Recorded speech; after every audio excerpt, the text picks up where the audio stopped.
There are only a handful of things that would make my baby wake up at night, but it took me a while to learn what they all were. Once I knew the challenges, it was easier to avoid them and keep us sleeping through the night. My doctor told me sleep was very important to the development of my baby's brain and his little body, so I wanted to help him get as much sleep as he could. Here were our top 5 sleep interruptions and what we did about them.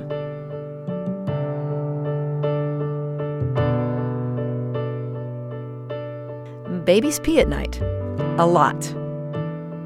And when mine was wet, he got uncomfortable and wriggly and woke up. I found a high-quality diaper to help keep him dry at night. And it was soft and comfortable, so he would sleep. And a good night of sleep meant a good morning for both of us.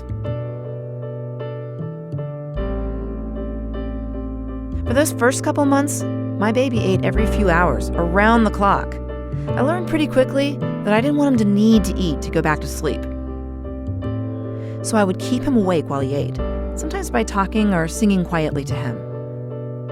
Or I would change his diaper halfway through the feeding to help him stay awake.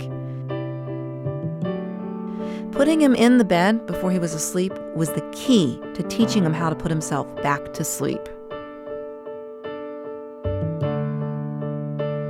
My baby seemed to have a window of time for putting him down, and if I missed it, then he got overtired and I'd have a hard time getting him down at all. It took me a while, but eventually I learned all the sleepy signals, things like rubbing his eyes, fussiness, or laying his head down. When I saw any of these, I'd get him to bed as soon as I could.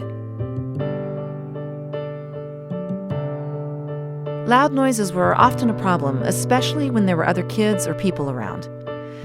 Though we also found the silence was a problem. So as much as possible, I tried to have some kind of background noise when he went to bed, often some lullaby music. No matter what, babies do wake up at night. But we wanted our son to learn to put himself back to sleep. We tried our best not to run in every time he whimpered, because our noise and energy would often be the thing that woke him up.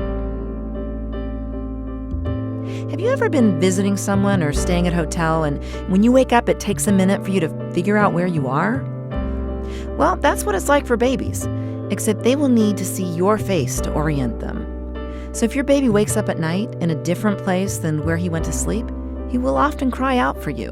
To help with this, we tried to keep a bedtime routine which includes going to sleep in the same place he was going to sleep all night.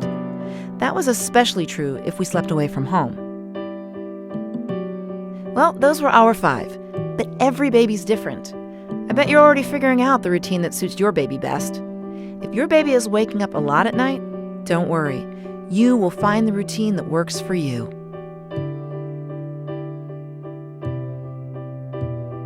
On behalf of Pampers, this is Kathleen Fisher with Howdini.